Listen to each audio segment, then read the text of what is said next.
سعید عباس حیدر نے پوچھا ہے کہ کیا کوئی شخص غیر قانونی طریقے سے کسی ملک میں جا کے ملازمت کرے تو کیا یہ جائز ہے؟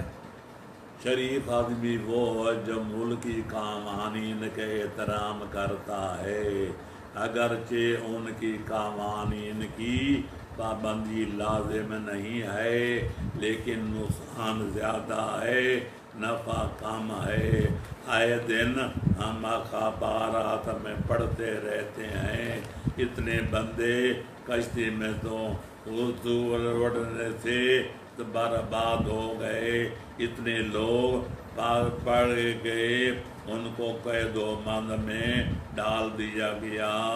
لہذا جس میں عزت کا خطرہ ہو، جان کا خطرہ ہو، عقل مند وہ کام نہیں کرتے، لہذا اس سے اجتناب کرنا لازم ہے۔